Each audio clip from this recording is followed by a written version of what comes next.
lost again. It is a really gloomy day today. It is. But it could also be the most perfect day to get coffee. So I'm so glad we're doing this. Honestly, I'm in one of those moods where it's like I really don't want to be at home, and I feel you. Trust me. Such a nice day. I feel like it's a bit of a strange kind of season at the moment. But we need to talk about it more when we sit down. Yeah, me too. So Shira and me are at the last exit. It's like I don't know what it is. Is it a carnival? No, it's not a carnival. It's like you know, it's like Put it in your own words. a little district with coffee and statues of cows. You know, same. Very horror movie. Oh, it's so pretty. Yes.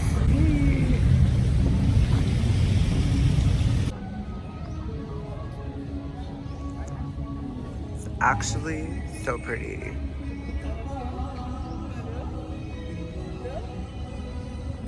So me and Shreya are now at Gossip Cafe, right? Yeah. Correct, right.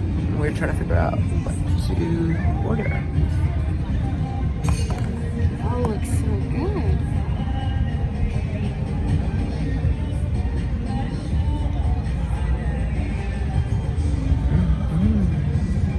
Salted caramel. I just need to check the type of milk that they have. What about you? Spanish latte. Definitely. Mood. It's like sis, it's like the third guy that's asked me what's wrong with you and what's wrong with your food. I want it to be like I find it very nice, like how you want to capture every moment of your life. That's just I feel incredible. like though I always have to like I do tell people, and I'm not one of those people that are like like when it's But I think that's great. Like you always want to capture moments, which is great. there are so many things that, you know, obviously I don't put on the channel. I love how every time I start recording, something starts happening, something really loud. There's either construction or there's either like 10,000 Construction? Mhm. Or like a plane noises. flying. Yeah, always, constantly, consistently. Oh, I like these sneakers. They're beautiful. thank you. They're so cute. They're McQueen. Love it. Yeah, They're so thank cute. you. I know you like something shiny. Oh, me? Oh my god. I'm an old, her best woman at heart, you know. No, they just go with everything and anything. It's so They're so so good. cute. Guys, I want to show you her sneakers, but I'll show you to you later. Yeah, these are 3-year Annie present. They're so cute. Oh my god, so I have to tell you something. Enlighten me. So,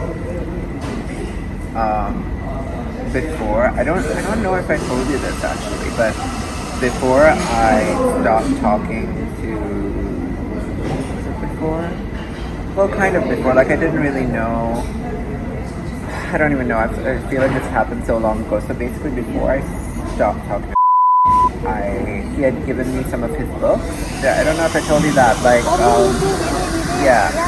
So what I had done is when I was initially reading the book, I had made like notes in the book. Like, for example, like when I found a character funny or when the situation in the book was funny, I'd made notes in the book, like on paper. And then when this all happened, I wrote him a letter. But it wasn't like a dramatic letter. It was It's so sweet. I don't know. But I did write him a letter. And I put it in the book, and then I basically gave it to Mo because I didn't want anything of his in my house. And honestly, once I removed them from my house, I felt so much better. I That's felt like good. that kind of presence or that energy wasn't there. So when I gave it to Mo, like Mo had messaged and said, hey, like, you know, the books are with me, like come pick it up. And he's like, okay, I'll come pick it up sometime. And then I had messaged him too saying your books are with Mo, go pick them up when you can. He's like, yeah, I'll go pick them up. Mo messaged him once more, and after that we both stopped. So he never came to collect the books. So he never got the letter. Yeah. But I mean, it's just funny, isn't it? Because like you shouldn't really. I think he didn't want to meet Mo, even though I told you he met Mo at the club that day and said hi. But it's funny, you don't want to go and collect something. Like I don't, because the whole reason of me returning it was I don't want anybody to say, oh, he still has my stuff. Yeah, You know what I get mean? Because what you people mean, say yeah. things like that. But I was thinking it'll be like really healthy to kind of read what I wrote in the letter. I just think it'll be like a good kind of final thing. Like a relive moment.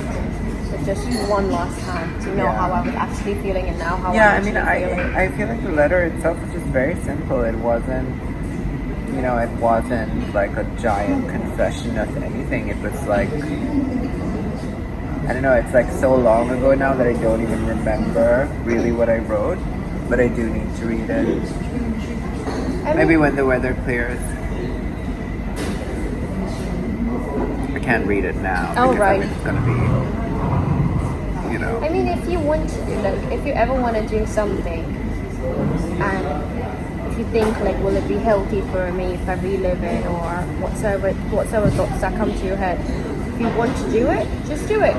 Yeah. And the rest you can handle when you cross that bridge. But sometimes when you relive a moment, because that's happened to me before, when you relive a moment and you turn back and you're like, this is how I was and this is how I've become now. I have grown for the better. Yeah. You know what I mean? So you sort of realize that you're in the right path, that you're not stationary, that you haven't gone in the wrong direction. Yeah. So sometimes it is good to relive your moment, but at the same time, sometimes it could trigger you, but that only shows what you actually feel. Yeah. See, this, I don't care how it sounds from the outside, but I think people think, oh, like I had feelings for this person and I'm in denial about it. I genuinely cared for him like a friend, and I enjoyed having this person in my life where I could, again, go out for coffee, go out for movies, and it doesn't always have to be something physical. You know what I mean? Like, but I feel like I've been so starved for that because in this community, it's very rare to have even like two friends who like know each other just because they know each other and they haven't slept with each other. So I don't know if it's because of how old he is that he doesn't realize. I can't blame age because I've never done those kinds of things when I was his age, and I feel like he doesn't realize where I came from, and he's not letting himself see where I came from when I made that video or why I blocked him. I don't typically like block people. I would rather talk to people about certain things, but at that point I'm like, am I really gonna allow him to come back? And I just don't want to be anyone's teacher. Like, yes, I do like teach people like a lot of things in terms of, what I think or my point of view, or in order to be a better person. But I feel like at a certain point, I don't need to tell you how to be a good person. If I have to tell you that, there's an issue, and I don't know if I can fix it. Because I don't think we can constantly keep trying to change people. That's true. It's not. It doesn't. It's not a fairy tale. You can't keep telling somebody again and again, like, stop doing this, stop doing this. You'll get to a certain point where it's affected you. Yeah. So. I mean, for me personally, I don't see how he is somehow trying to understand or trying to feel that, okay, that's an attack on me or whatever you want to term it as, but he needs to let go of his ground and try to see the kind of impact he has done on somebody else and not him alone all the time. It can't be about you and you and only about you, can't. Because you impact somebody else. You know what you mean? Like, there are moments when, let's just say if I see a story about you and you're giving wisdom words out, and I'm like, that is somehow impacting me, because I'm like, that does make sense. Yeah. That actually does make sense. Whatever he's saying, it does make sense. Maybe I should put that in practice. And that's when I'm going to be like, all right, I'm going to try experimenting it. It works out, I do it. Yeah. So you somehow, unknowingly, you impact somebody else. Yeah. So it's just a bit stubborn and it's a bit arrogant for somebody to not let go of the ground and not even think for a minute that you could impact somebody else. But at the same time, you gotta understand, you are aware of this. Yeah. You're aware that he's not gonna be like that. And you gotta be grateful that this ended way before. And you know what? Anything happened. And before anything serious happened, you know what? If I can attract that kind of a person, if I can attract somebody who cares about me but ditched me once, I can attract 10 times better. Because you are well capable of doing that. You already have great people around you. You attract great energy around you. have nothing to be afraid of. You have nothing to be upset about. You have everything. You just have to try and let go from there and from here. You know, I've had so many relationships and friendships with people who are like very, I wouldn't say chaotic, but you know, they're big forces. Yeah. Their energy is like, you know, their energy is chaotic, and whenever there was an altercation, these people would find a way to come into my life somehow, either by force or not, and they would make sure like things were fixed or not fixed or whatever it was. But with him, it's like I meant so little to him that he couldn't even pick up the phone or even message one of my friends and say, look, he might not be talking to me. Doesn't need to say he's sorry to me, but at least be a man enough to try and fix something in order to kind of celebrate what we did have. Yeah, I'm gonna tell you something. When that whole game of his stops about his partner, his side people, whatever. When all of that stops, I can promise you one thing, is that there will be, even for a fraction of a moment, he will think about you. And once he does that, he's going to realize what kind of a person he lost, and that's when he's going to come. And let me tell you, when that moment comes, you are going to be long gone. You are just going to be long gone. You're going to be like, who are you? Oh, right, you did this to me. All right, goodbye, there's the door. You know what I mean?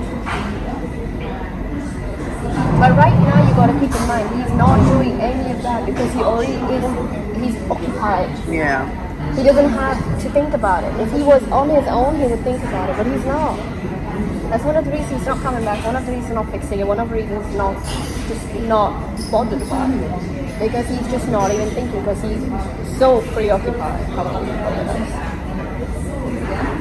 But at the same time, it's not worth your time. Yeah, and my life continues to go on, like, you know, I'm not, nothing is like, I think that's what happens. Like, for example, like when you're younger, I know I keep referring to age, but that is because you learn more as you grow older. You know, if you're lucky, you keep learning. Yes. But like if you were 15 and you're going through, like, for example, let's say a crush, okay, or like a friendship that doesn't work out, it really affects you because it's the first time you felt it. But as you get older and you experience more heartbreak or more disappointments, it's not to say that life is, you know, terrible, but these things happen and you realize that it's not the first time and it's probably not the last time, and it continues to happen. And that's fine.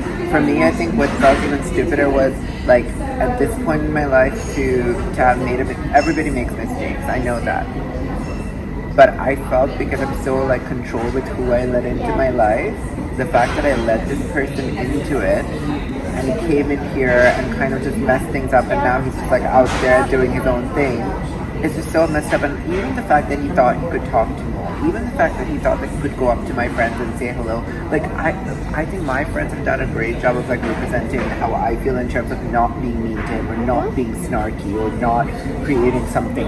But at the same time, a part of me couldn't help but feel like, don't talk to my friends. Like, do not even, please do not, like, you can go talk to people that I know, but do not come up to, like, somebody that's so close to me and even talk to them. That doesn't show anybody how respectable you are. It just shows people that you don't care what you did and you have no intention of trying to fix anything, so do not talk to my friends. I don't get this. Like, that's like a part of me, I don't know if that's like a childish part of me, but honestly, like, I just... No, it's completely valid because it does not add up. I mean, you know you've hurt somebody, and then you have the audacity to actually see his close friend, and then you go up to the person and you're like, oh hey, how are you? How's everything? Like, nothing ever happened. I mean, that's a lunatic move. You don't do that. It's like textbook. You don't do that. For some reason he wants to feel attacked. I am telling you, let him. Yeah. He deserves to hear how he can impact, how anybody can impact anybody. Everybody impacts everyone in some way. And if you don't take your words seriously at some point, you're just gonna damage the other person. And it takes a lot of effort to mentally help repair yourself because you don't have help. You're doing it on your own and you don't have that kind of time because you have to manage your life, you have to manage your bills, you have to manage your relationship, manage your career, you have to do a lot of things. Above everything, you need to manage your mental health, and that takes a lot of time. Yeah. So, end of the day, like you have wished him, you have done your work, you've wished him the well, you have given back his belongings, you have done what should be done. So, you have even spoke about how you felt. Now, all you have to do is initially make yourself realize, or tell yourself every single time whenever you feel down, this is not what I deserve. It's one of the reasons why it happened. Definitely. And even though I feel sad about it, like I know that that's not what I deserve. That I don't ever question my decision to end it. What I questioned was to him whether any of it meant anything. That's it. You know what I mean? Yeah, exactly. I know, because I think we spoke about this as well before. There's that quote about when people show you who they are, believe them. Yeah. Right? And I think that's the thing I have, where it's like he showed me not once, not twice, 3 times who he is, and I'm still here like, maybe, like, why am I still so confused about this? It's pretty clear. It's very black and white. That's who he was. And I would love for him to disprove that image and just... Because you're expecting that. Because at the end of the day, you're still like, okay, because you're thinking, okay, I do not let anybody come into my life that quickly. I don't let that happen. You don't seem like a person who lets that happen that easily. And I let this person come in. So in a way, are you blaming yourself? Do you feel guilty about it in some way? Is that I why? feel stupid. Well, then that could be one of the reasons why you're constantly expecting or thinking that he might come and fix it, because you did that to yourself. The thing is, I did because I saw the signs. I did. I mean, my friends saw it, I saw it, and I was like, that's fine, because we're friends. We're not anything more. And I think people don't understand why I'm so hung up on it, because they think, if they were just friends, why is he going on about it? But the reality is that because I don't let people into my life, because I cared for him, and I genuinely cared about what was happening in his life and his partner's life and them together, and I'm still, I wish them both the best. I don't really wish any harm on them at all. Most of the time, what we want to do, we sit back and we think, like, is that the wise decision to do? Is that mature enough? But when something is triggered in you and you just react, that's initially what you want to do. So when in that moment, if you felt like, okay, I want to block him, that's because he did something that nobody should do. Yeah. And he deserved to be blocked. He did. Nobody deserves to treat anybody like that, let alone think that it's okay if I'm the victim of this. No, you don't do that. None of what I put out has said anything kind of negative really about him. I've spoken about my experience. If somebody wants to see it as negative or not, that's their experience. If people also want to say that's, people I think want to say that's your story and that's your version of events. Tomorrow if somebody, for example, extreme case scenario, if somebody slaps you across the face, right? You going on your channel or your social media and talking about how you were slapped does not make it your version of events. The physical slap, the physical aspect of that actually happened. So I think a lot of people that still want to stay in his life, a lot of people that I know that have him on social media, that continue to engage with his content despite knowing how he treated me, they want to tell themselves that this is my version of the story, that he is not, this type of person, and this is because of how I am. And that's what, because I see like so many people engaging with his content, I see so many people liking his photos, and to me, if I know that one of my friends were hurt by somebody, I wouldn't be doing that. But I'm not going to ask that of people, because whatever happens, the truth will always come to light. People can say what they want to say and think what they want to think, but if there's something that time has proven, secrets always come to light and truth always comes to light. There is no way you can hide that for the rest of your life. And I think people have this thing, where they don't realize, and I think it's a little bit of a selfish trait, or maybe it's a survival mechanism, where they don't realize until it happens to them. Yes. They can be friends Yes. with somebody who Yes. is like, for Yes. example, I've, unfortunately or fortunately, I've been friends with people who, have been abusive to their partners. But the thing is, they're very different with their friends and they're very different with their partners. So you never really know who they truly are. But then when you hear about it, you're like, no, this never happened. How could this be? And it's like, you can't disregard somebody's story. Do you know what I mean? I can relate to that because that has happened with me. So I Really? can relate to that, yes. There have been moments for me as well when I tell somebody my version of the story and they're like, all right, but they always want to differ Yeah. from me. And I get it because you have your perspective, I have mine, so I respect it with all the respect, obviously. But it's just a bit hilarious how you do not want to listen to my words, Yeah. but you want to fight back my words. Yeah. I find that a bit like, alright, you want to do that, I'm not going to talk to you. For example, tomorrow, and I value loyalty a lot. Yes. And for example, tomorrow, if Mo came and told me that somebody hurt him, and not just randomly, but it went on in detail, and he tells me, I will not entertain any kind of, situation with that person. I will not. Just not for my close friends. I won't. I won't be mean to anyone, but I will not entertain any bullshit from their side. I will call them out on it. And I love how so many people say, I call out things, I say what I don't like, but in reality, when it comes down to it, I'm the only one who's still out here talking about how I feel. People can see him at the club, people can see him at a restaurant, and people are like, hi, okay. Again, I don't want anybody to be mean, but I don't know if I would react the same way if somebody hurt one of my friends. I just don't know. That's you. And that's the kind of a loyal person you are. Hey guys, with Tria, I thought it would be really nice to actually read the letter today for all of you and for myself, and just kind of, get rid of the last kind of memory, I guess. I would say that.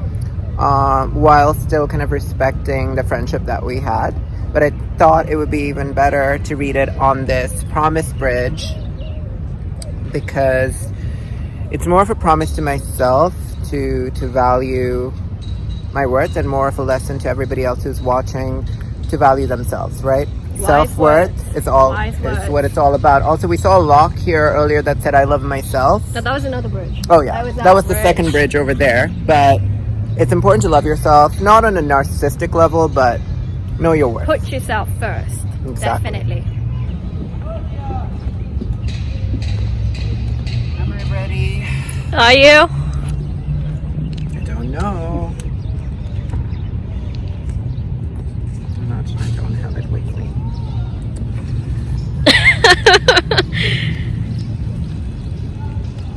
Okay. So, I have not read this letter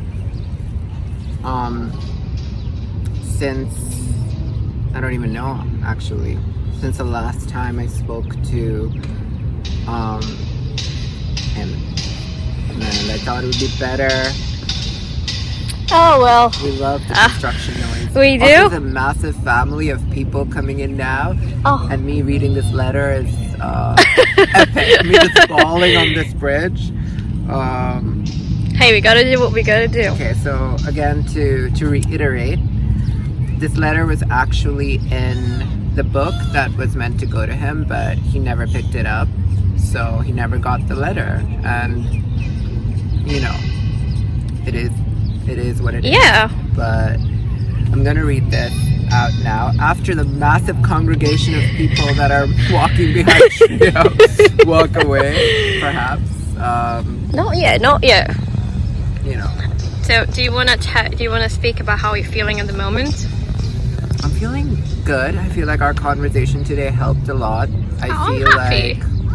I feel like I think, for so long, and in general, I'm a very strong person, and I want to show people that I am strong in that sense.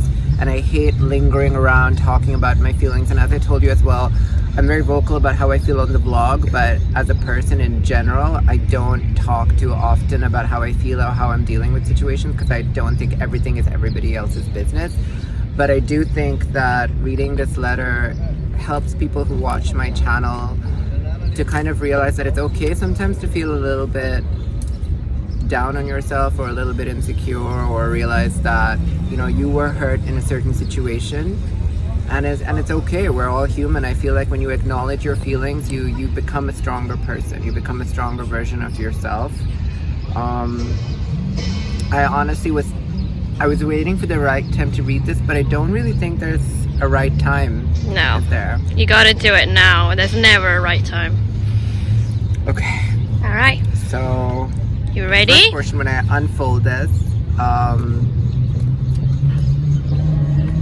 think we need to stop for a while. So, the first portion of the letter says #same, just because it's funny. I mean, I think I wrote it like a week after we stopped talking, or maybe like 2 weeks after we stopped talking. So, yeah, I don't really think I really processed how I felt, or at least fully processed how I was feeling about everything. But yeah, I think I feel like I'm like anxious to like even open like the second fold of it and start reading it. But okay, so it's handwritten, guys, obviously. I mean, it's not like I typed it out and printed it. So I'm gonna obviously blur out certain things because I feel like it's still personal, but I will read out the letter for what it says. Like, so I said hi because we used to have nicknames for each other, which is funny. And okay.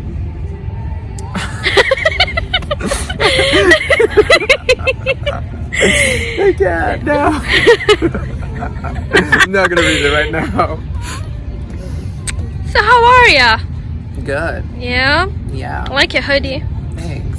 I designed it. Oh, that is very beautiful. I actually had a project where I worked with Coca-Cola. Did you? Yeah. Oh, so it says oh by right, that's BMI. true. Yeah, it's funny, right? That is very nice. Yeah. But yeah. Okay. Okay, so back at it. I feel like this is giving me like heart palpitations. Okay, so hi. I'd initially written down notes, you know, just some funny commentary for you to enjoy while reading the book. I didn't get too far.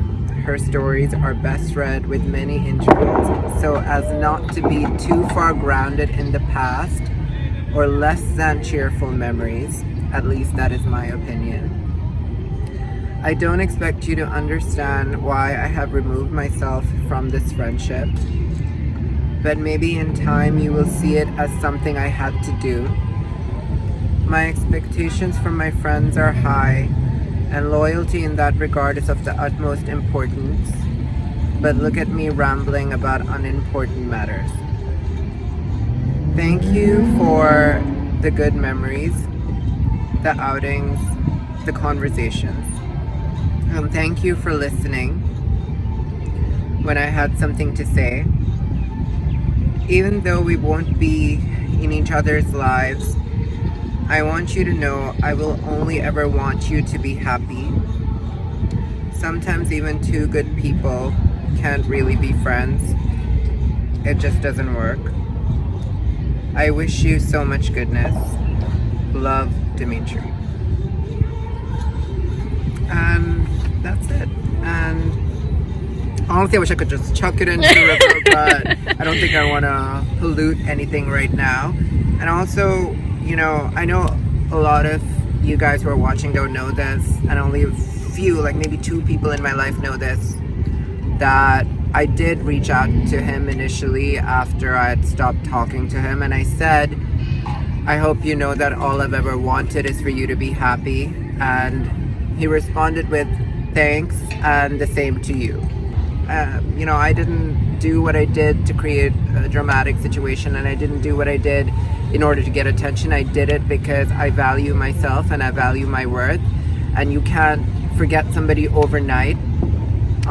It's been a few months now, but I do wish all the best to him, and I want the best for him, and I want the best for him in his relationship, and I want the best for him in his life. And I would never be the type of person to sit here and be angry and be resentful or want anything less than positive for someone. I wish the best, and I always want love for the people in my life, whether we are in constant communication or whether they're in my life or not. Even the people that I no longer speak to, I wish them the best. And I wish you the best. And that's it. I think this letter is gonna go back into the book. Was that a sign? Was that a sign? Maybe it's a sign, guys. Maybe I should chuck it in there.